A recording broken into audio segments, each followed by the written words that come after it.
Hello and welcome to episode one of the Gumtree of Liberty podcast. I'm your host, LibertyDownUnder, and with me today I've got CentristOzzy and AusRattleSnake as my co-hosts. How's it going? Thanks for having us. Well, so I think today we might talk about the situation in Australia with regards to technology and the surveillance state we're seeing right now. But before that, I think we might introduce ourselves. So I'm the leader of the Aussie Liberty Network, which consists of this podcast and a few others which are being set up, and also maybe a website in the future. And I'm an Andy.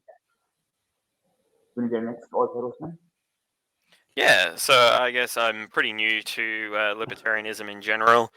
At the moment, I would describe myself as a minarchist. I still think there might be a place for the government. I'm not sure. Yeah, so I'm still trying to figure that out and see what liberty means in an Australian context. And you, centrist?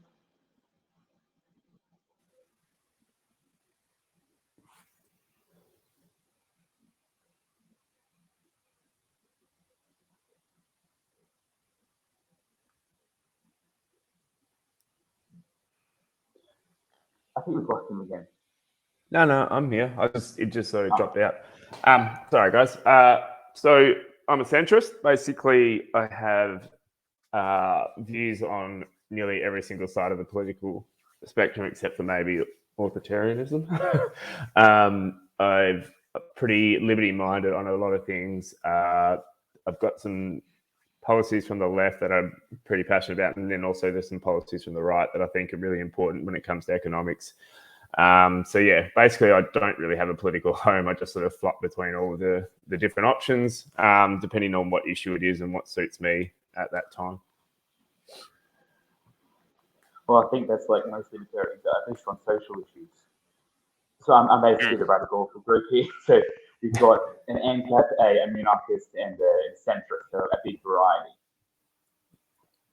So I wanted to hear you guys' take on the recent law passed by the federal parliament that came into effect earlier this month on, I think it was the 4th of September, when it got real assent. So it came into effect on the 5th.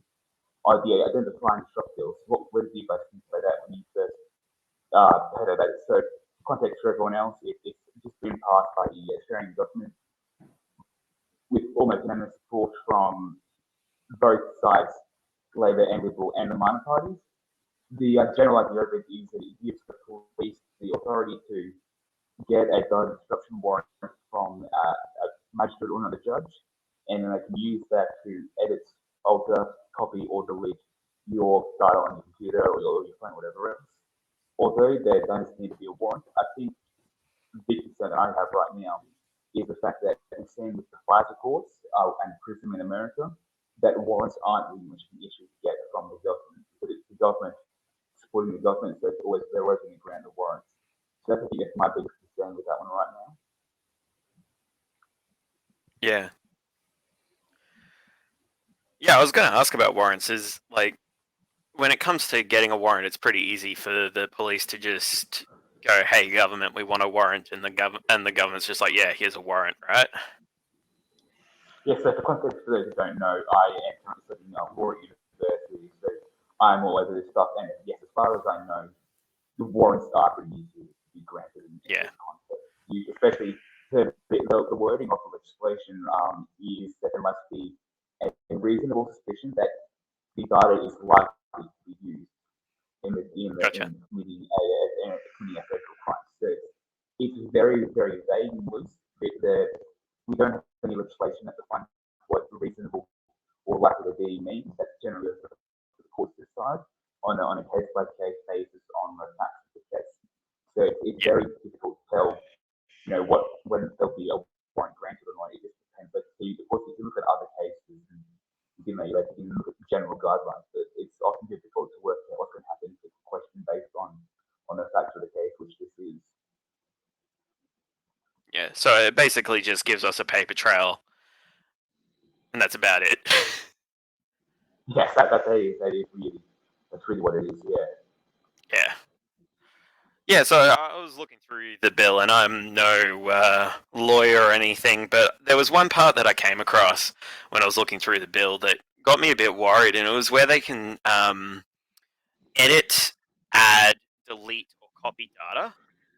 And I was thinking about it, if this bill is in place for cyber crimes, then where the cyber crime is committed is like a crime scene. So if it's data on someone's computer, that's now a crime scene. And in a traditional crime scene, a cop can't edit the crime scene. They can't remove stuff from the crime scene. They can't add stuff to the crime scene. They can only take things away to be analyzed. I'm wondering why, how come the digital space is different and a cop can add stuff to a digital crime scene or, delete things if it just seems a little bit different to what we're used to in normal law. Yes, I believe what you're referring to there is what is now Section 27KE of the Surveillance Devices Act 2004, which allows for the adding, copying, deleting, or altering of the data in the target computer. So Yep. although I don't think if you're allowed to edit the actual data itself, you can edit data around it, which can then be used in a court case as context, I'm pretty sure. So that can definitely be brought up as supporting arguments, even if it's not used to be as the main issue in the case. So does that mean what you're trying to say is they can't necessarily change a post, but they can change the framing around the post? Yeah, so if we're talking in terms of social media, that's definitely probably the case. Like, I think that's pretty much an easy way to explain it. So although they can't edit the actual post, but they could edit other stuff that's related to it, that could then create so for example, if we are talking about, we've got, someone's written a blog post or something like that, and then one paragraph of that blog post is what's concerning that they could, for all we know, edit the surrounding paragraph to make the context that it's been seem worse, and that then worse can be a bit of a crime. Just a heads up, your microphone's getting a bit dodgy again, mate, so you might want to get closer to it. So, although we don't know how it's going to play out, so all right now is speculation because we haven't seen it come into effect yet.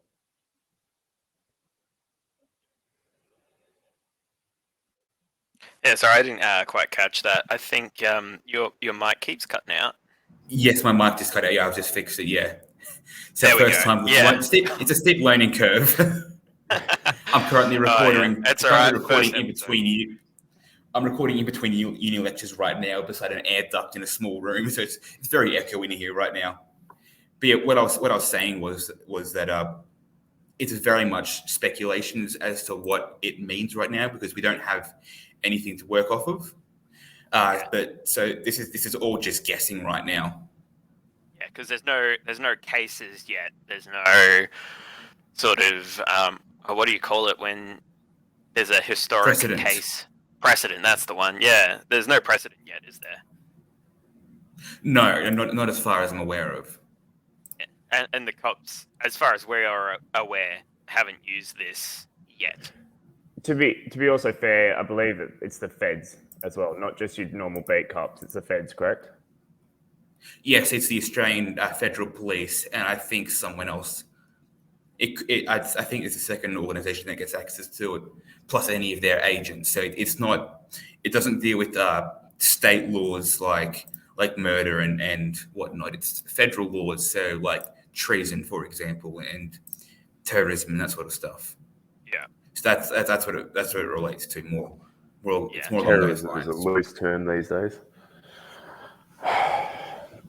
Well, yeah. There's the law in New South Wales that was passed in 2017, which allows the cops to shoot people that they think are terrorists, and with impunity, so they can get away with it basically if they think that you're a terrorist. No, all they needed, so we're talking with this disrupt bill where the law they need a warrant to go and edit and stuff.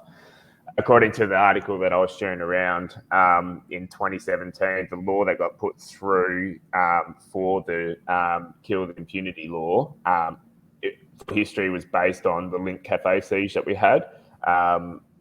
The cops at the time weren't, I believe at the time the cops weren't allowed to shoot the guy who was holding people hostages due to some legality thing. So they brought this bill in, but the looseness of the law, basically, according to this article, said that all that needed to happen was the police commissioner needed to label someone a terrorist in order for the cops to have basically immunity to shoot them. And they're set to, like, when you take this data law in and you take the pathway that this sets out, if you put them all together, it's quite scary. If all it takes is a commissioner to call someone a terrorist in order for the cops to be able to shoot them, then people, like, they're already doing it. They were calling the protesters who were pro-freedom rally protesters, they were already calling them domestic terrorists. So the precedent, it might not happen with this government, but its power is there for the next government and the government after. So at one point, all it's going to take is one person to abuse this power, and and we gave them the right to do it. And that's usually the way throughout history with governments. Is you'll see that there's some laws that are put in place that are somewhat flimsy or stupid or something, and then eventually maybe it's not tomorrow, but maybe it's in 4 or 5 decades. Someone goes, hey, this law is interesting. Maybe I can use it to, do something a bit dodgy. Yeah, every time.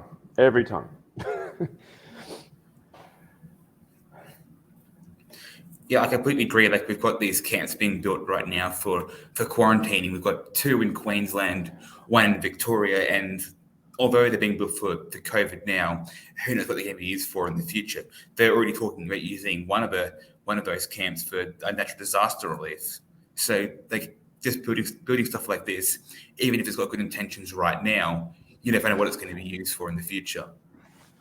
Yeah, the camps confuse me, and like I said, if they want to use it for a natural disaster, then that sounds cool because you're not forced to be there then. But at the moment, they're using them for quarantine camps, which I know it's probably better than hotel quarantine for people coming home. But at the same time, like, it's not a big step to then, with the way the rhetoric is, especially coming from Dan Andrews and Gladys and Palachuk, the rhetoric coming out from these people, it's not that big a step to think that the unvaccinated are going to be shipped off to these camps. It sounds crazy because no one wants to admit that something like that could happen again. But if we're going to open up at 70% for vaccination rates to the rest of the world, what do you need the camps for? Because otherwise, what's the point of earlier this year, the plan was to in next year, the plan was to be able to have people quarantine at home for 7 days if they're coming from overseas, instead of quarantining in a hotel for 14 days. And this is a complete reversal of that plan. It's now a 14-day quarantine in one of these quarantine camps. And it's really interesting. One of the ones in Queensland is being built here in Wellcamp, which is an airport that's right beside the city of Toowoomba, the second biggest inland city in Australia, except for Canberra, the national capital. And it's a Liberal Party stronghold, whereas the state as a whole is Labor. So Liberal being your Conservatives, Labor being your leftists. And the concern is there that it was done spur of the moment. There wasn't any talking to the council, had no idea. None of the 3 relevant states MPs had no idea. The federal MP had no idea. And then on top of that, you've got the situation right now in Toowoomba is that people have got very low rates of complying with restrictions and the use of the QR code app to sign into places for government COVID tracing, because we haven't had a case here since like I think June probably of last year, so more than 12 months ago. So we've had nothing here for a year, and we haven't had to suffer from any restrictions. So putting this camp here means that people are going to have to comply because, you know, the camp's right beside us. So if any COVID gets out, we're going to be screwed. And on top of that, we only have one public hospital and 2 private hospitals, and the public hospital is full. It's at full capacity, and there's a long waiting list for a lot of surgery and that sort of stuff at the public hospital, and the 2 private hospitals are much smaller compared to the public hospital. So there's not enough infrastructure here to deal with it right now. And at the same time, a big concern people are having is that, you know, people where we are, we made to comply. While Palaszczuk wins votes over in the marginal coastal seats, and in the hope of swinging Australia to be majority Labor for the federal election early next year. So there's concern right now, and some people I've spoken to, about whether or not this camp is just being put here to win votes over from the eastern electorates and make sure there's more Labor Party members in the Australian Parliament next year in the March or April federal election. Wouldn't surprise me. So whether this is basically being used to win votes. A lot of what has happened with COVID, I think, around the world has been about winning votes.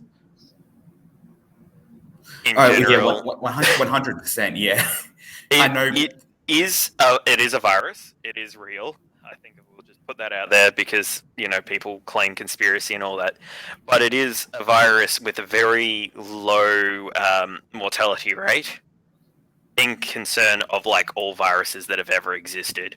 So I'm comparing it to like pandemics of the past, which have killed on huge scales. This one isn't that, and we're lucky as a world population. We're lucky that it isn't one of those huge ones. But when you look at the media and the governments, they've blown it up as if it is like Ebola gone around the world or something, when it's closer to a flu. When it comes to mortality, it's a few million people. So although it's quite high in terms of numbers, as you were saying, as a proportion to the population of the world compared with previous pandemics that we've had, it is a much smaller proportion of the population that's being killed by it. So although the numbers seem high, the proportion is lower than other times. Because the Black Plague was in between 40 and 60% of the European population. Yeah, I'm just going to double check that. I think it's more like a third of the population. That's a very extreme example.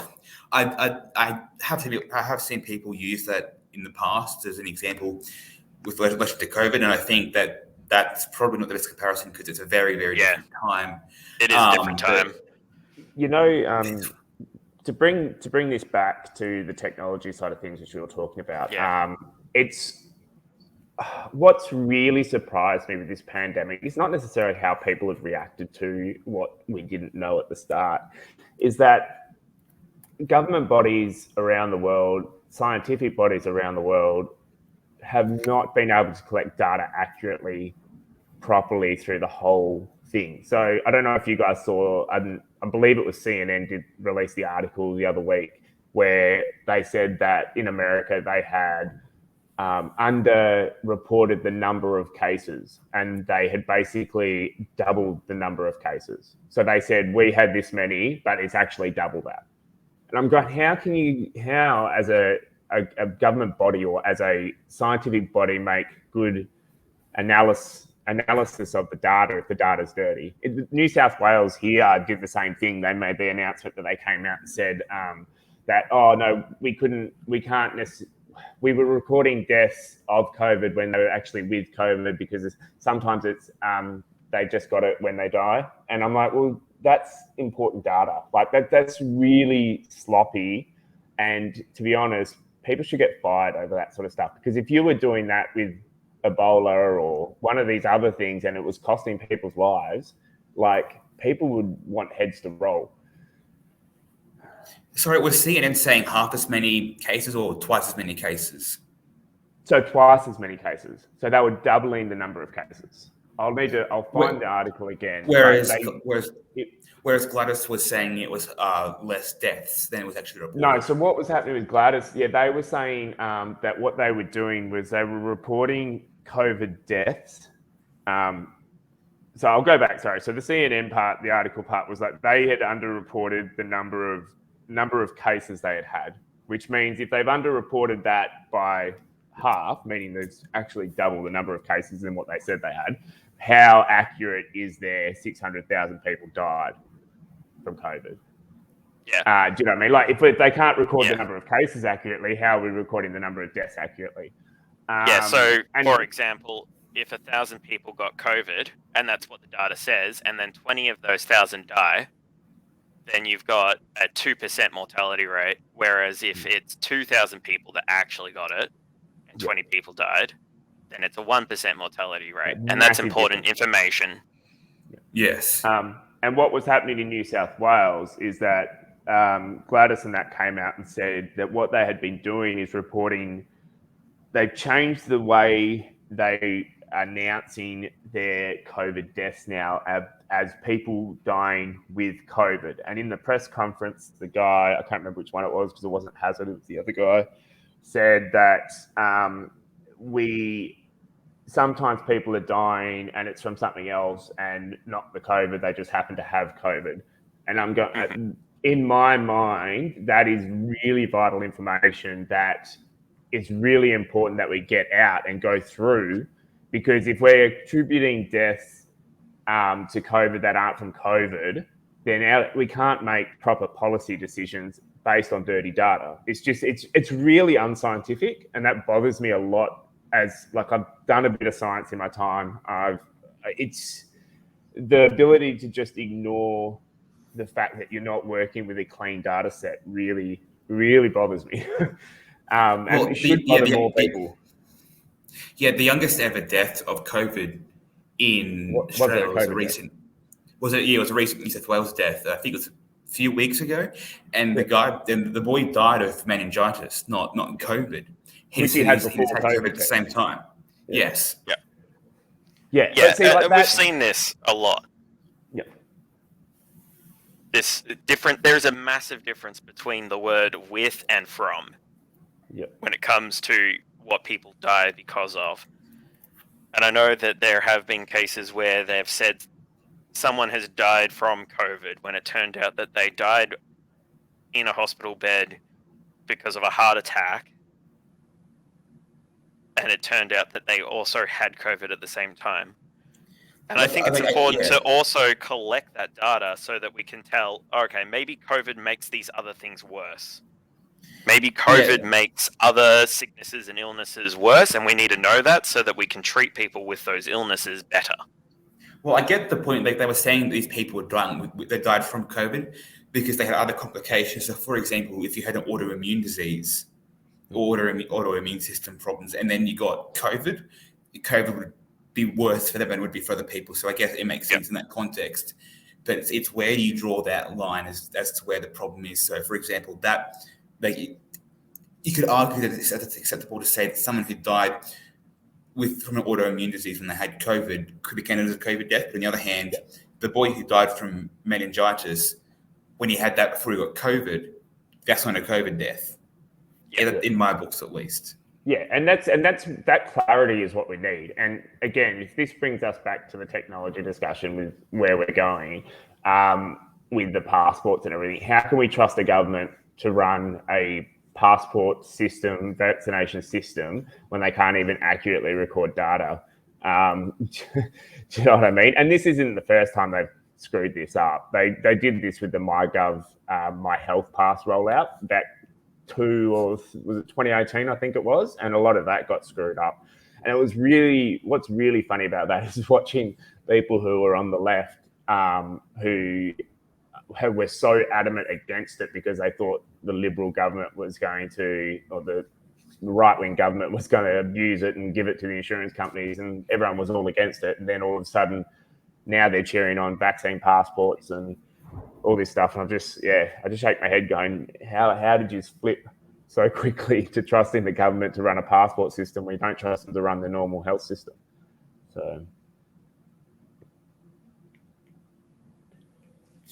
Yeah, like people will say that, like especially on the left, they'll say that like we need to give the government more influence in the medical sector, but at the same time, they'll say that the Medicare system that we have is horrible.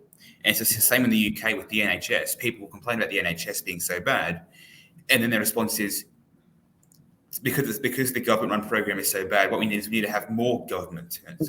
You let the market get involved, and obviously, if you have the market involved, you're going to have people competing with one another, and then we're trying to find the best model for a certain part of the medical field. But if you're just having the government run the same thing and keep giving them more power, that there's no competition, there's no incentive there to become better. Yeah, so this is where I differ from the full libertarian type thing. Is I think our medical system at the moment is actually not too bad. I think it's probably a little underfunded. I think there's a lot of corporate crap that goes on in it, which is dirty business between the hospital, healthcare system, and government. So in my mind, I sit from the point of view where I think we need third-party oversight into the government to hold them accountable. So not necessarily go full private, because we see what happens in America. People go bankrupt and it doesn't work. Their medical system's fucked. So for us to just get rid of it is not like, and then just introduce the private sector. I don't trust the private sector either. But what I'd like to see is maybe a independent oversight committee on spending from the government and trying to clean up the corruption that's in that government. And then if it's an outside body, then hopefully, there's no perfect solution, but hopefully that's something we can then keep and use a decent healthcare system that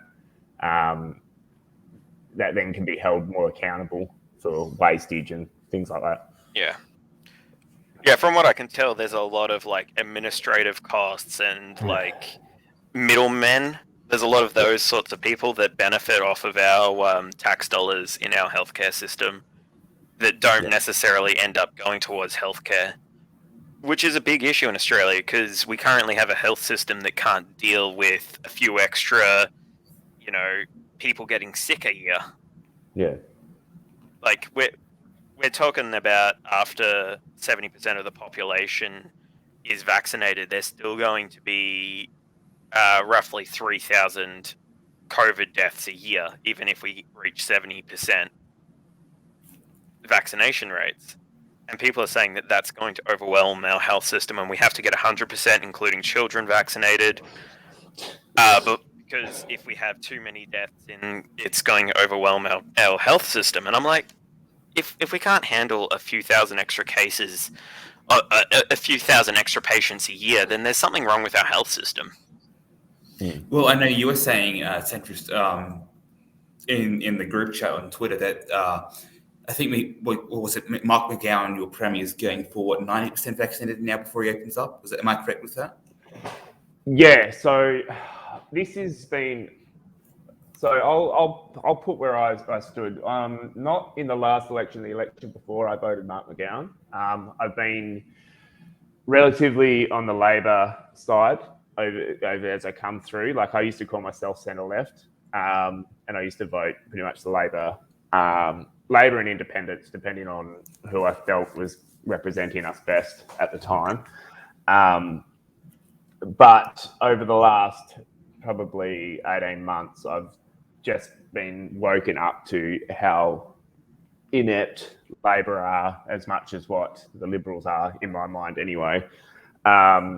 So with that in mind, so the 90% target that McGowan's putting in is because currently they are cancelling elective surgeries now because the hospitals are overwhelmed and we haven't had a single COVID case for God knows how long. But on top of that, he, for the last 2 years, up until this year, had actually cut funding from the health sector. And he wanted to, this is in the middle of a pandemic, and he wanted to cut funding from one of the local hospitals here, which is a private/public hospital. So they went in and did a deal to try and get a hospital built that worked off both private and public. that had a massive outcry. A lot of nurses and that were protesting because they wanted to cut quite a bit of money out. So once that protest happened, but towards, I think it was about 2 or 3 months ago, he announced that they were going to throw a shit ton of money at it. But like, where's it been? If we've had this 12 months, like, we should be prepared for a full-blown breakout. But instead, we're cancelling elective surgeries because we can't even cope with what's happening now. I think, off the top of my head, I'd have to double check this, but the ambulance ramping was a major issue back when McGowan was first voted in, not in the last election, the one before. And that was one of the promises from the health minister, which I think is Cook. I said I'm doing this off the fly. They said that they would help fix the healthcare system. So we would have 1,000 hours of ramping in the hospitals for the ambulance. And then apparently now it's up to 6,000. So they've not only have they not taken into account what needs to happen with the health system, they've actively made it worse. Yeah. We've also seen that elective surgeries all around Australia have been cancelled over this time, and the health system is still struggling. It's either struggling or they're not. This is where. So we can talk conspiracy if you really want. So it's either the hospitals are really struggling, and we've got a real major problem with our health system that needs immediate looking into, or they're lying about it to pump up vaccination rates. Yeah, I think it's the first one, because we look at the past decade of government, and I've constantly heard this thing like cuts to nurses, cuts to ambulances, cuts to doctors, cuts to hospitals. They've been draining money out of our health system for decades. And not giving them the new technology that they need and all sorts of stuff like that. Yeah, it's been, and it's all government. It's not just one party; it's all of them. Yeah, absolutely. Both parties have been. It's hard to separate the two, to be honest, at the moment. Unless you're a tribalist, which there's a lot of them out there who don't see their own party's corruption. Like, it's hard to see the difference between Liberal and Labor at the moment. They're both. It's. They've got maybe a couple of things they differ on. The rest of they're just as bad as each other. Yeah. And the things that they differ on are very, like, cosmetic in nature. Like, they don't really change anything about the actual policies and the way the country runs. They just sound slightly different. They're fringe issues. Like, even on immigration, for example, every prime minister from the 2010s supported some form of immigration control and restriction. It just depended on how extreme they went for it. So yeah, they're very much the same on all issues. As you were saying, Mark McGowan cutting spending for healthcare. Like, the left will complain all the time about the Scott Morrison and Malcolm Turnbull and Tony Abbott, the Liberal prime ministers, cutting spending. But at the same time, when Mark McGowan does it, they turn a blind eye. It's very tribal. The hashtag I stand with Dan crowd.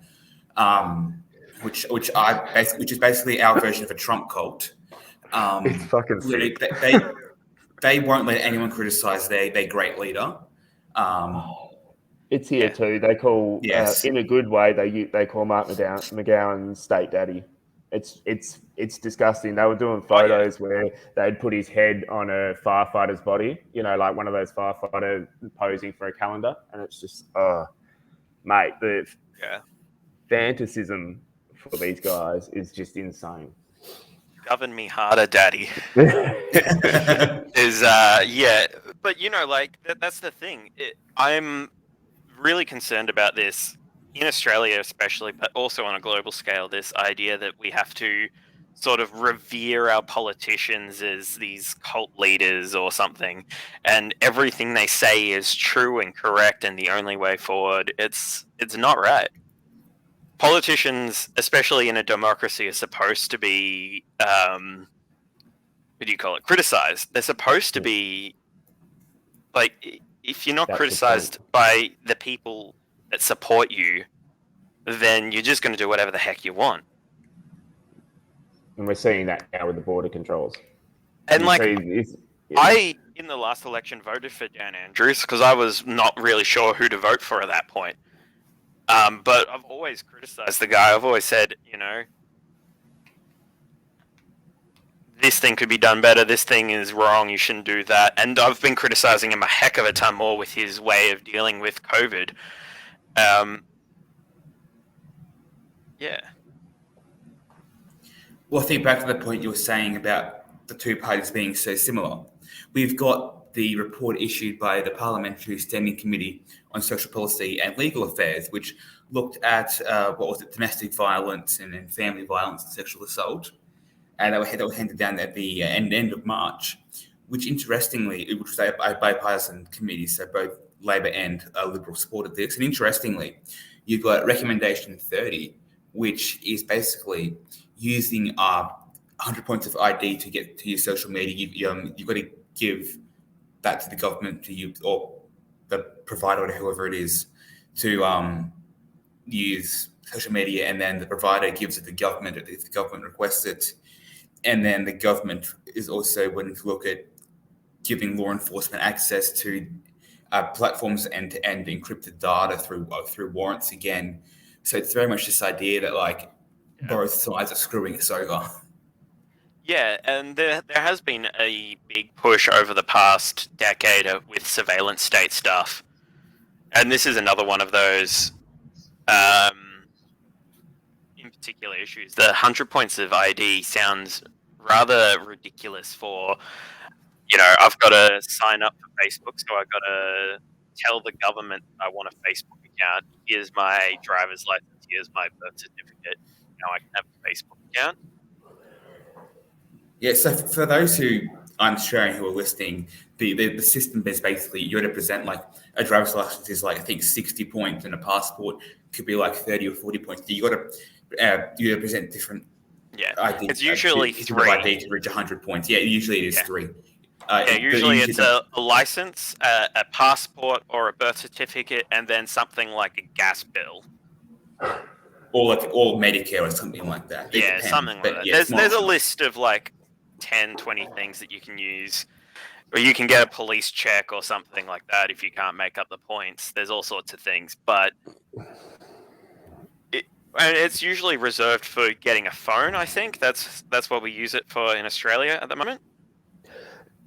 Does anyone else find it really ironic that they're fighting in America, they fight over having ID to vote, and we're looking at making it so that you've got to produce all this ID just to have a Facebook page? Yeah. Well, we've got voter rolls that everyone's been put on to vote, for example. It's a lot more stricter with that sort of stuff here. Although I haven't seen polling stations ask for proof of ID, you've got to give them your name and your address and that sort of stuff so they can verify it's you. It's a matter of time before they start asking for physical ID, I reckon. But we're at that point now where you need ID for everything in today's day and age. Well, they don't need our ID because they have a central database with all of us on it. Yes. Because you've got to give your address and everything as well. So yes. Yeah, and I mean, to any Americans that are listening that don't understand how that works, it's like if we don't vote, we get a fine. If we don't give the government our information on time when we move house, we get fined. Yeah, it's all that sort of stuff. We have 30 days if you move house to give information to the government to say that you've moved house. Oh, yeah, and the government are hopeless with keeping track record of it as well. I remember, especially the state government, I re-enrolled when I moved once so that I could go in and do the referendum on daylight savings for WA. And I wasn't allowed to vote because they hadn't correctly changed over my address and stuff. So I actually got locked out of a referendum because they hadn't processed my electoral change of address. You gotta love how they give us referendums for daylight savings, but they don't give us referendums for 100 points of ID on on getting a Facebook account. You know, things that actually matter and actually impose on our freedom. Nah, you don't get a referendum for that, but you do get a referendum for whether you turn your clock back an hour or not. My favorite thing about that is the fact that we've had mandatory voting since the 1910s and 1920s in every state, territory, and the federal government. So you've got to have mandatory voting on everything except the 2017 same-sex marriage plebiscite, which is voluntary voting, which is very interesting that that's the only time they didn't have mandatory voting. Yeah. And even then with the plebiscite, with the plebiscite, it wasn't binding as well, which was one thing that really annoyed me, is that there were so many politicians who their electorate said, yes, we want to have same-sex marriage in our country, and then the politician voted no. Yeah, Julia Gillard was the one that did it. Like, I was really pissed when she had the opportunity to put that through without having to worry about it. And I thought for the first time in our history, for a long time, we've had a non-religious person on the top. And I thought, this is going to go through a piece of cake. And she balked at it. And I lost a lot of respect for Julia Gillard when that happened. So yeah. And for people listening from overseas, Australia is an overwhelmingly Christian country, or at least Christian adjacent. So people still identify as Christian or Catholic, even if they don't really go to church much or and stuff. I think it's about what is it? It's a decent number. It's about 60%. Yeah, it's quite high up there. So just for comparison, I think there are only a couple of federal electorates who voted against same-sex marriage in the federal plebiscite from 2017. One of those is Groom, which is where I live, and I think Groom voted against it. But like, we're the middle of a Bible Belt, basically Australia's Bible Belt. We're that conservative that we had a high number of people vote against same-sex marriage and all that sort of stuff. And then this is why they're putting the camp here, because this is why some people say they're putting the camp here, is because we're so much against the left here that, like, obviously voting against same-sex marriage is a good point there with like proof of it, that they're having to put stuff here, to make sure that people are following the rules. That's how divided the country is over things like marriage and religion and that sort of stuff. Like the debate people have over anti-discrimination when it comes to the right to not being discriminated against versus the religious freedom. So I remember I was still in high school when we had the plebiscite, and I was talking to a gay and a lesbian who went to school with me, and at that point in time, I was more on the left side of things, and I was saying that we should at least let the Christian right speak their mind and speak their opinion. And they basically said, no, we can't even let them do that because they're that wrong. We can't even let them speak their own opinion on it. That's the point we're at. Yeah, I don't know if you guys know this, but in Victoria, they've taken that to the next level. And they've started to regulate and ban speech when it comes to LGBTQ plus issues, which, I mean, I don't advocate for being an asshole to the LGBT community. I think anyone that does say horrible things to them, that's bad. But I don't believe that challenging LGBTQ plus views should be illegal, which it is now in Victoria. So if a church, says something like their opinion, if a church says their opinion on what it means to be gay and follow God, they can be fined for it. So, I mean, like, we've got... So, we'll probably good for the cast. Like, are either of you two like religious, like actually like a Christian? Yeah. Or... Yes. Okay. Yeah, I'm the only one that's not. Yep. Yeah, and that's probably a good context for everyone to have. I'm Christian, but I also don't believe in pushing my Christian points of view on anyone else, which is why I'm like a libertarian Christian. Because, like, I believe it's a personal thing, religion. I don't believe that I should be forcing other people to follow my rules.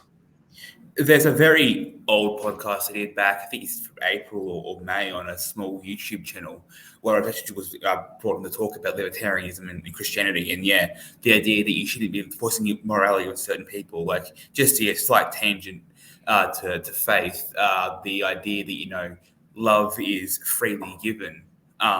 You're not forced to love someone. So in the same sense, like a lot of Christians will argue that, well, God gave us free will so we can choose to love him, because if you're forced to love him, it's not really love. But in the same breath, they'll then, force morality on people, force them to be moral. Well, if you're going to do that to someone, then, you can't. Yeah. It's hypocrisy there, just a slight tangent. I'm very passionate about people forcing their morals on other people through legislation, that sort of stuff, because it's something a lot of people who are more conservative and Christian do, and I don't think it's appropriate to force your beliefs on someone else just because you think your beliefs are right. Yep. Yeah, Definitely agree. And I've seen it from the other side with Christians that are left wing will try and push charitable programs through government. Whereas I believe that, like, if a Christian is to partake in a charitable thing, it should be an act of that Christian. It shouldn't be taxed from that Christian and given to the homeless. It should be the way a Christian should go about it is they should go and, like, help the homeless. They shouldn't be like, oh, here, government, fix my problems for me. Yeah. What I was going to add was that I think, because we've talked about obviously the faith type thing, because basically the discussion that gets centered around the LGBT and these sort of social construct type issues is that people generally say you're either on the religious side or you're not on the religious side, and et cetera. But I think what the left tend to forget when it comes to these sort of discussions is when they try and force something in via law, you're not always going to be the ones who have the power. It never works that way. It swings back the other way eventually.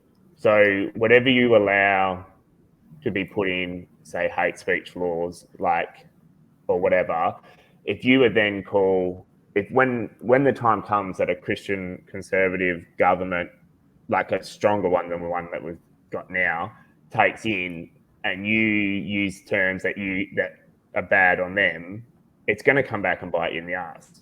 Like you can't. You've got to. The defense around free speech. I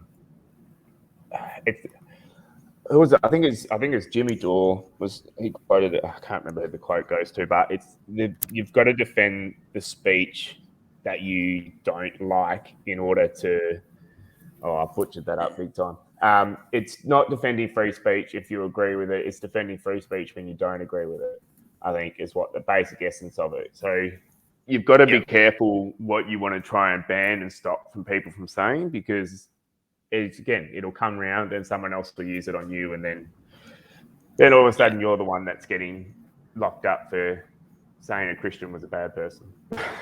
Yeah. I mean, that's why I'm in a minarchist sort of position. I don't believe that the government should have too much power, because the government's just going to keep swapping from side to side in a democracy. Yep. And, they'll say, hey, we can put in this good new policy, and then the next government comes along and they're like, hey, let's use this good policy that the other guys put in against them. Yeah, and then they'll put in more good policies for their people, and, that's how you get stuff in. Yeah, I think the perfect example of this, which is really coming to fruition now, is when Bush put through the Patriot Act, and you watch how each government has added to the Patriot Act, including Trump. Trump put stuff in there as well, but then we've got to the point now where Biden has gone labeling anyone that protests the government as terrorists, which included people who were animal rights activists.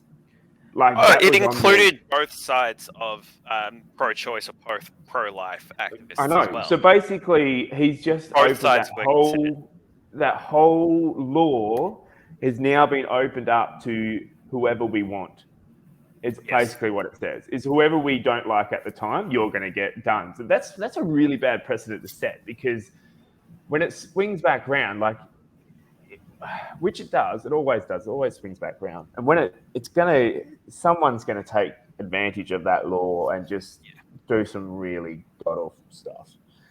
And this is the thing, governments use activists to get their way. So, a government will say, hey, this group of activists are good people. go do your activism, and they'll go do their activism and they'll put on a show, and then the government will put something through based on that activism, and then they'll turn around and say, you're not so good anymore. Sort of like what we've seen with BLM in America, where BLM was rioting last year, and the Democrats were all like, yay, BLM, and then Biden got in and he didn't even meet with them. They disappeared. It's like, have you heard? You don't hear from them anymore. Like, you don't hear from them anymore. No. Despite what you think of her, Candace was pretty much on the money when she said that. She goes, come after the election, BLM will disappear, and no one will know about it until the next election. She was kind of right. So, well, BLM even complained about Biden not wanting to talk with them. And if you've seen the surprise Pikachu face meme, it's basically that in person. That's basically their reaction. People told them, like, when he gets in, he's going to ignore you. And they're like, no, we can trust a politician like this. You know, the same guy who passed the Crimes Act. And of all the politicians, in jail, you've got Kamala Harris, who arrested black people, put them in prison for non-violent drug offences, and Joe Biden, the guy who wrote whatever the act that's called, the Crimes Act, whatever it's called. You've got those two, president and vice president, and you expect them to work for BLM. Good luck with that. Yeah. The irony was that people were voting out what they thought was like the worst racist of all time, and voted in an actual racist. Biden does have a very long history of racism, and I'm like, you sure you guys are voting in what you think you're voting in? As a young senator, he voted in. He voted for segregation laws. Yeah, and he opposed anti-discrimination laws in relation to African Americans. Yeah, and the irony is, said that he didn't want to send his children to a jungle of an education system. Yeah, racial jungle. A racial jungle. That's what he said. Yeah, it's like, that is so fucking backwards. The irony and people are defending him as this good guy. I'm like, come on, he's just as bad as every other fucking politician there is. And then of course, they'll say, well, he's changed. And you're like, cool. Sure. What about everyone who's being cancelled from a tweet they sent from 14 years ago on Twitter? You know, don't cancel them. Yeah. You're not going to cancel Biden.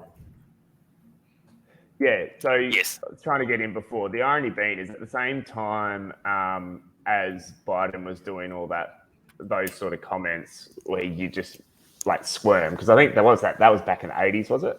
He was trying to do that. Trump was opening up a club.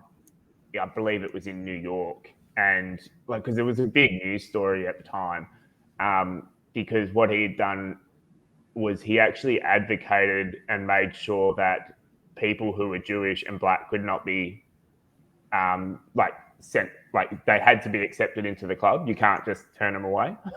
So while the guy who's supposed to save you from the big bad racist was actually like the big bad racist, the other guy was actually doing things to try and help, help solve those sort of racial tensions in the 80s. And it's just, it was surprising to see. This is just sort of highlights the issue with politicians and just time in general. Like, you got people who have been career politicians for decades, and then you got people who are 18 voting for them who don't know what they used to do in the past. Well, for example, on that, you've got, for example, Campbell Newman, former Queensland Premier, turned a record majority into a one-year term government. A one-term government of 3 years, I think it was, and, he's now left the Liberal Party and he's joined the Liberal Democrats, who are the Lib Dems, classical libertarians, whatever, they're our version of the LP. And I wouldn't go that. I wouldn't go that far. Well, they're the closest we have to the LP. Closest we have, yeah. It's in the same sense that David Leinhelm is our Ron Paul, even though he doesn't go as far as Ron Paul does. Australians always Australian libertarians are almost always diet US libertarians. But back to what I was saying about Campbell Newman, like the fact that, he militarized the police, for example, anti-biker laws, mandatory minimums for illegal gun ownership, that sort of stuff. Now he's going on and saying he's a libertarian and running as a libertarian for the Senate for Queensland for the next election. And he was great as the Lord Mayor of Brisbane, but then as soon as he got into power, he was basically being a dickhead to everyone and got voted out. Now he's like wants to come back as a senator, and people aren't going to vote him in. But it's like because they know what he's been like. But what we're seeing with a lot of younger people is that they're voting for this. Like if he was, say, on the left, a lot of younger people they wouldn't do any research on him. They just vote for him. They're doing a bit more research now because he's a libertarian, so who's come from the right.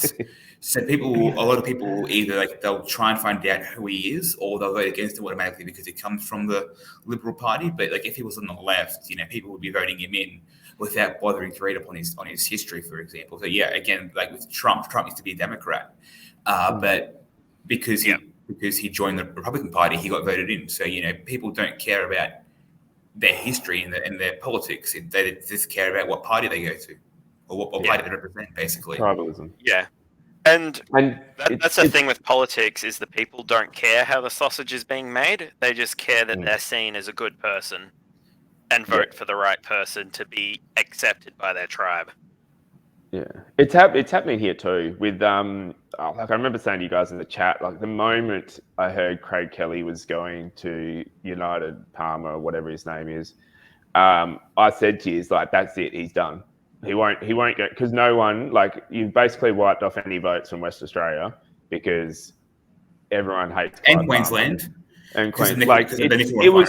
It was the worst move politically. It's like Campbell Newman going to Lib Dems claiming to be a libertarian. It's politically wise, it is it does not make sense and it does not match up. It was so silly. He would have been. What would have been better is if Craig Kelly had gone to the Lib Dems, I think, and as the leader, then you would have had you could have at least realigned the two things together. But yeah, going to Palmer United was really, really not United Australia Party, whatever they call it these days. Wasn't his smartest move, if I'm honest. And, for people who don't know about Clive Palmer is basically Australia's cheap knockoff version of Trump without any charisma, without any productivity whatsoever. He's just dumb Trump. Yeah, we've got it's that meme where it's the no, can we go get McDonald's? No, we've got McDonald's at home, and McDonald's at home is. But he's so bad that even Jackie Lambie left the Palmer United Party, and she's a populist as well. So and she left him. And I know when Palmer left Parliament, then whatever was it, resigned or voted out. Craig Kelly said, "Good riddance. He's a monster," and now he's working with him. People who support Craig Kelly are now saying, the Palmer United Party got another 30,000 members in the last week. I think Liberals are at 80,000 members nationwide, and you can say yes, he's got members of the party now, but on the other hand, he's going to lose a lot of potential voters who would have voted for him in his own electorate. He probably won't win. He was Liberal, then independent, then Palmer United Party in the space of 9 months. It's people aren't going to vote for him in his own electorate. He's pandering to the Palmer supporters, but he's not going to win his own electorate. And if I'm not mistaken, Clive Palmer is essentially just a corporatist for mining tycoons and shit like that. He's just trying to get money for his corporate buddies. Correct. He's payrolling. Basically, he's payrolling Craig Kelly. That's why Craig Kelly's joined because he can get more money from Palmer than he can from One Nation or from the Liberal Democrats. Yeah. And Clive Palmer really just gets through with populist racism, essentially. I wouldn't know. I think the racism one's it's an easy cop out to just label everyone you don't like as a racist. He's a self-absorbed POS. It's easy to say that. But he's a corporatist in the term, the pure sense of corporatism. He will be whatever side of politics you want him to be on, provided it can make him money. Yeah. He's like Joe Biden. As long as he can dig a hole in the ground and take out coal and some oil, he'll say what he needs to do. And then not pay his staff to do it. So back to that though, rather than ragging on him. So Kelly going to Palmer has put his votes, like he's not going to get as many votes as what he would normally have. One Nation seems to sort of have disappeared a fair bit. So there's another independent sort of group that's not going to gain much votes. The truth is, by the end, this time next year, we're going to have a Labor government, I think. I don't think there's any doubt that, Albo's going to have to do something pretty bloody stupid, which they've done it before. Like Labor have lost the unlosable before. But they were supposed to win the last election. Based off and the one against Abbott. And they went after the CFA, and everyone's like, hands off the CFA. Yeah. So, well, if you look at the minor parties, oh, sorry, you go. I'll talk after that. Basically, I was just going to reiterate. Yeah, I think it's there's going to be more. The Lib Dems, even Clive Palmer's party, like they're going to gain a heap of votes from the people defecting from the Liberals, but at the end of the day, I think most people are going to be voting Labor, and it's going to come in storming home. So. Yeah. Well, if you look at the minor parties, One Nation is losing votes. Yeah.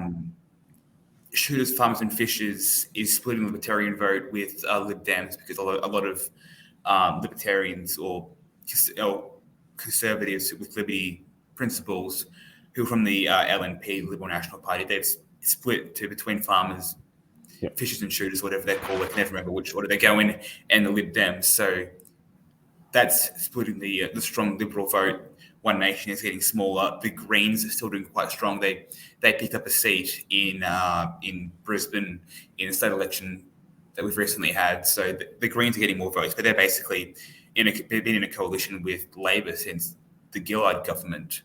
So minor parties are shrinking. We've got the two big parties plus I guess you can't dislodge the Katter Party in northern Queensland. Greens are still decent, but then that's all you've got really. Like even we look at the Reason Party, for example, in Victoria, where Fiona Patten, who claims to be a civil libertarian, voted with Dan Andrews' Labor senators in the Victorian Parliament to support lockdowns and closing down Parliament for COVID and that sort of stuff. Compared to the Lib Dems, who then went and protested outside of Parliament. Their two senators protested outside Parliament, sitting on chairs, and couldn't get arrested for protesting about the parks being closed down for kids.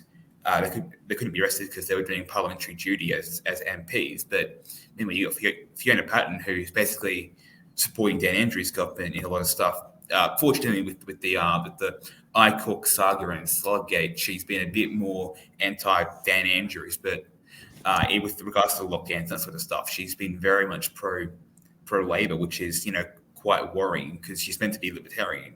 Although she is libertarian left, like the fact that she's working with Dan Andrews' government so closely is quite worrying because it means that you're going to lose more libertarians for that. More libertarians are going to be going towards the left, towards the Greens and Labor. Yeah, I don't know a lot about Fiona. I've seen a couple of tweets here and there, and some of the stuff she says just for some reason feels like it's contradicting itself all the time. I'm not opposed to people being able to adjust a play. Like I said, the original lockdown laws in Australia at the start, I think, was the right call. I think the hard lock on the border, the control of the flow, until we knew what we're actually dealing with, I could sit there and understand and justify why you would have that in there. But with all the information we have now, a real libertarian would not be supporting what's going on in Melbourne. Yeah, definitely agree with that. Fiona was one of the people who voted to extend Dan Andrews' emergency use powers. So after 6 months, our emergency use powers were capped. So Dan Andrews said, we're in a state of emergency for the next 6 months. You can't move around, all that sort of stuff, which everyone in Victoria was like, yeah, cool, that's fine. We don't know what COVID is. We don't all want to die. We had no information at that point. It got to about the end of the 6 month period, and Fiona was saying, "Oh yeah, we're going to get out of lockdown," and then it came to this vote where Dan Andrews could just have these emergency powers indefinitely, or we could get out of lockdown. And Fiona was like, "Yeah, I'm going to vote so that Dan Andrews doesn't have these powers." She went in, she voted so that Dan Andrews will have the powers, and then justified it afterwards. And it's sort of like, that's a bit too much flip-flopping. Like I hate libertarians who are gatekeeping and do purity spiraling on Twitter, and like I've been quite actively speaking out against it because there's so few of us libertarians in Australia. We need to work together, and like I'd rather have a government of classical liberals than I would have a government of Labor or the Liberal Party. But when you've got people like Campbell Newman who militarised the police, or Fiona Patten who votes to give the government more tyrannical powers for lockdowns, like those are key principles of libertarianism. You can't be libertarian and support those issues. Support big government in terms of having a militarized police or having tyrannical draconian laws over lockdowns. Like those are two key principles that any libertarian shouldn't support, in my mind. Yeah, definitely. Like, I mean, for libertarians, especially in Australia, I believe that we should want, at the very least, smaller government, less militarized police, and more freedom for the individual, the person to just sort of do what they want as long as they're not hurting others. And we've sort of got a government in Australia which is like constantly infringes on freedoms, constantly is saying you can't have this, you can't do that because it's unsafe, and it treats us all like children. Yeah, 100% agree. I think what our biggest problem with that though is that we've allowed the government to get too big. There is so much the number of people who are working in the government, full stop, just in your houses and everything, is just like, I think we've overdone it. I think we need, I personally think we need to rechange our system of government. I think we need to strip it back so we're not wasting so much on political paychecks. Because for those in America who don't understand, Dan Andrews, who's the Premier of Melbourne's on $425,000 a year to do this job. And I think if I remember right, AOC's on like 100 and something thousand. Like the difference is astronomical, and we're still not getting any better results from having the bigger pay packet. So I think what we need to do is have a strip down of our system. I'd love to see a Bill of Rights be brought in, but obviously, and while we're a Commonwealth, that's probably not going to happen. If we can clean up the political system itself, I think that'll solve a lot of our problems. I think we'll, because we take out a lot of the dead weight, I suppose. It's sort of where I'm seeing, where I think we could fix a lot of what our issues are. In terms of laws, I'd like to see us bring in a few more libertarianism type laws. At the moment, we're too authoritarian, like what Rattlesnake was saying, because, like, for example, West Australia just banned gel blasters. I get they look realistic, but to be honest, to be at risk of 3 years jail for having a toy gun is just ridiculous. I'm pretty libertarian in terms of the drug scene as well. I think we cause a lot of our drug problems by not looking at ultimately different options, because we're an island state, island country. I think we could actively get rid of a lot of the black trade, black market stuff with smart policy. But again, it's going to take a pretty hardcore libertarian to be able to try and get that stuff through in order to make any change and get some headway behind it as well. Yeah. Well, if you want bad gun laws, look at South Australia, where they changed the laws. So now if you have certain Nerf guns, have to be put through as being firearms, because, again, gel blasters are illegal there as well, because some Nerf guns have similar firing mechanisms to gel blasters. You've got to register those Nerf guns as proper firearms It's and have a license. stupid. I think Like, license as well, but like that's how bad the gun laws are here right now. Yeah, I Well, remember the when I was gun- in high school, I wanted to do, like, I was in the media classes. I wanted to, make a short film, and I was looking into getting airsoft guns. And you have to have a license in Australia to get a gun that shoots out air only. Yeah, it's ridiculous. Our laws have gone like like when the propaganda. I won't say propaganda. That's not the right term. When all the info came out and the reason why people handed their guns in, I understood why people did it. Like I can sit there and go, look, you know what? That makes sense. Psychos are getting hold of it. In hindsight, it probably wasn't the best decision. We probably could have done, without doing a full buyback, we could have done like some better gun laws in terms of restrictions, but we went all in on trying to do the right thing. The problem with now is that the government has gone way beyond anything that is like sensible. So like I said, with the gel blaster things, like they're like, the reason why they banned it is because they look like real guns, and what if they hold up a store? I'm like, well, then they're going to shoot them with a gel blaster. What's the difference between that and a knife? Wouldn't it be better to have the gel blaster? Yeah. You know what I mean? Like you can stab someone with the knife. You're not going to do any damage shooting someone with a gel ball. And then the other option is then if they walk out and the cops see them and the cops shoot them, I'm like, well, they were holding someone up. So it's kind of, you know what I mean? Like, you can, like, the only reason that person would then get shot by the cops is because they were out trying to steal someone else's shit. So, yeah, I don't understand why we banned them. I really don't. I think it was it didn't make enough logical sense to me to ban it. But that's just me. I mean, like, on the fact of holding up a store, I used to work at Macca's, and when I was working at Macca's, we were held up once with a shard of glass. Yeah, or syringes is another good one.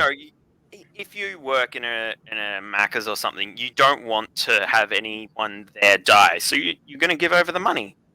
Yeah. If somebody's got a shard of glass, you're going to be like, all right, I'm going to wait for the police. I mean, it's the exact same situation, but with a gel blaster is not going to hurt anyone. Yeah, you're actually safer with a gel blaster. You know what I mean? Like, it's better to be like. And the other thing then is if someone was to walk in, and this is because I don't know about the East Coast, but like guns are basically a rural thing here. Like you've got gun ranges and stuff, but in terms of people having them, it's pretty a rural thing. That's nationwide. So if someone walks in with an AR-15 toy gel blaster, it's pretty good bet it's not real. Like, when's the last time you guys even saw an AR? Like, I've been to the gun ranges here and stuff, and I've dealt with shotguns and I've dealt with stuff in the past. I can't, besides going to the gun range, I can't remember ever seeing a gun like for such a long time. I've seen one gun in real life, and it was on a farm to shoot a rabbit. Yeah, well, that was back. The same. That was back when I was growing up. That's what we did because we had a farm. So like, so if this was on a friend's farm that I went to. Yeah. So because we had an incident here in Perth where the cops got called because guys are running around with the ARs in a park shooting each other with the gel blasters, and that's why the law came into place. Because they arrested the guys and everything. And I'm like, well, and people are like, oh, they look so real. I'm like, but they're shooting each other. If it was a real gun, they'd be dead. You know what I mean? Like, surely you can. Where's the common sense come where you can sit there and go, these guys are running around with toy guns, like these grown adults being idiots, like shooting each other with toy guns, and you think, oh, it's a real gun, I better call the cops. I'm like, it's common sense has sort of gone out the window in today's society. I think it's just. And I remember on the East Coast, it's illegal in New South Wales to own the details and plans to 3D print firearms even. Yeah. Yeah. Well, that was always going to happen. Yeah. They tried to pass that in Queensland. It didn't get through, but they did pass it in New South Wales. Yeah. I do you could, so from a centrist point of view, then you could make an argument for that. Like I can sit there and go, okay, the reason why is because then people like organized gangs could go and print guns, right? So you could sit there and go, this is why you could the gel blasters, none of that makes sense. Like there's no way at all that is a viable reason to ban. Like, there's no viable reason to ban toy guns. Like, it just doesn't make any sense. Yeah, I'll You push could back argue on the that 3D. a little bit. The potential issue that I've heard, like the argument that I have heard, is that if somebody's got a toy gun and a cop thinks it's a real gun, there is the potential danger that the cop is going to shoot that person with a toy gun. Your cop's only going to draw. Oh, I say this with all those new laws going in. We don't know these days, but with that, because of our, if you were to say in America, I would go yes, because the cops are trigger that has happy. happened in America. Yeah, in Australia, it's a bit different because we don't have that culture. So there's not the worry that a cop's going to get shot when he pulls you over and goes to the car window. So for a cop to shoot someone with a toy gun, the person would have to be using it in the purpose of doing the wrong thing.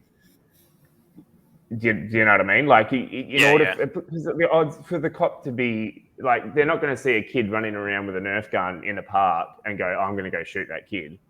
You know, like, it's because we don't have that sort of culture. It doesn't make a lot of sense. Like, the only way a cop's going to shoot someone with one, like a gel blaster, is if the person has just tried to hold up a saw or something. And then if that's the case, you kind of had it coming. Yeah, like, I mean, moral of the story is don't be a dick and don't try and, like, rob people. Yeah, well, that's the libertarian point, isn't it? You don't, people's like, properties, you don't steal people's shit. Yeah, I think that's the thing with libertarianism, is we're generally a bunch of people who are like, don't fuck around with other people and don't fuck around with us. Like, it's pretty simple. Don't try and steal shit. Don't try and murder. Yeah. And everyone's going to be pretty okay. If you don't fuck with me, I won't fuck with you, basically. That's the general principle for libertarians. Yeah. That's the way it should be. And I mean, I feel like that's a pretty good thing to, people are going to try and say what they want about libertarians, but I feel like that's a pretty good hill to die on. I don't want to hurt anyone. I don't want to enforce anything on anyone. And I would like people to respect that and do the same to me. Sounds good. Yeah. Anyway, I think there was one more thing that we wanted to talk about, which was the South Australia's ID policy that they've brought in, eh? Oh, the facial recognition stuff. The facial recognition stuff. Which I think, to people that don't know, it's basically if you get COVID in South Australia, or if you travel to South Australia and have to self-quarantine, you have to download an app. And they use this app. They'll send you a random text message at some point throughout the day. And when you get your message, you have to take a photo on this app and send it in. And if you don't do it within 15 minutes, the cops come a-knocking on your door. Which I think is pretty ridiculous. It's basically the step before you have security cameras monitoring people at all times. Well, I mean, for anyone that's read 1984, it is essentially turning the phone into a television. A telescreen. That's the exact thing I was thinking of.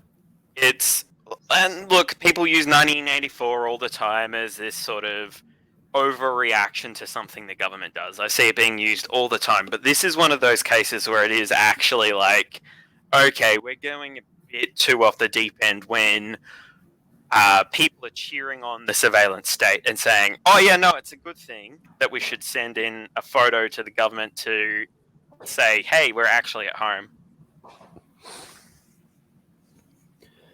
I think that there's just these sorts of levels that we're going down with COVID, especially, that like there's all these people that were fighting the surveillance state 10 years ago when different politicians were saying, oh yeah, we should, always be watching the people, all these sort of big brother laws that were coming in and being proposed, and now they're just getting through because of COVID. And the people are like, yay! I know, and surveil me harder, daddy. The hardest bit to deal with that is also that used to be the left-wing position. Like, it used to be, like, I'm certain because when I was like the younger, that was sort of what I was against, and that's what a lot of my friends are against, and a lot, this sort of government like big brother type thing. We were like, no, this ain't cool, piss off type thing. But now it's the left that are cheering it on, which I don't know why that's happened. I don't know. Like, since Trump entered the political scene, I think the political scene around the world has just been broken. I just don't think people realize or understand what they're doing anymore. Yeah, because the It's left been used that to way be for a long very time, though. anti-Peter Dutton. Sorry? And I'm sorry? Say that again, sorry? The left used to be very anti-Peter Dutton in particular.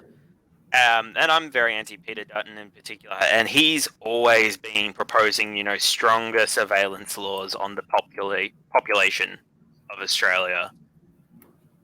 He's always got all these sort of weird sort of things that he's been proposing, which is sort of surveillance state stuff. Now, stuff that he was proposing a few years ago that the left was always against and always fighting against is now going through because COVID. And they're cheering it. They're cheering it too. It's like, it is this crazy thing where in a normal day, you can't get things through, but as soon as there is a crisis, the government can do whatever the heck they want. Yeah, you people are asking the government to lock them down harder, basically, is what we've seen in New South Wales. People are saying that Gladys should have locked down harder and faster. Yeah. Dan Andrews said, I think it was yesterday or the day before, that he's going to lock people who aren't vaccinated out of the economy because it's a pandemic with the unvaccinated. So if you don't have the vaccine, you can't take part in the market, in the economy. And people are praising him for that still. Yes. But does Dan Andrews not watch news anywhere around the world? Because Fauci was trotting out the pandemic of the unvaccinated, and then it got called out because it was total bullshit. And I don't think he watches news at all. I don't think because they stopped doing it, and now he's playing.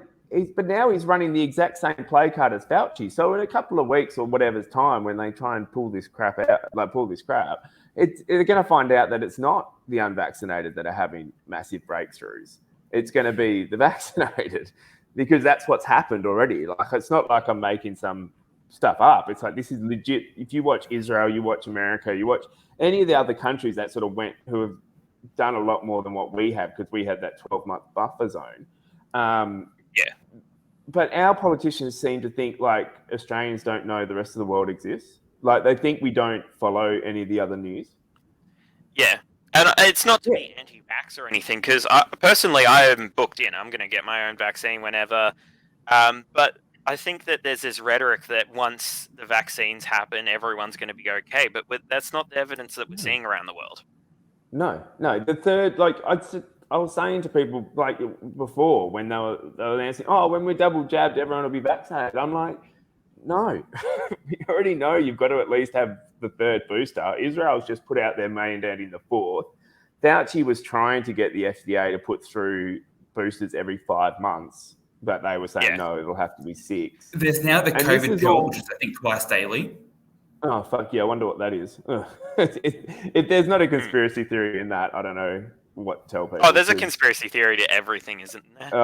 They've got an antiviral tablet, and they announce it after they bag out the other tablet that apparently does really well. It's the same company who had the original patent for the IV were the guys who said they're working on an antiviral pill even before Pfizer were. So take that with a pinch of salt. If that was my business, that's what I'd be saying. No, that one doesn't work, but this new one that we've repackaged does work. Internationally, there's around 2 billion people who are vaccinated, and Israel is only now going to start looking at any dangerous long-term consequences of the vaccine. I went and reread that article. It flips and flops a bit with what they're trying to say.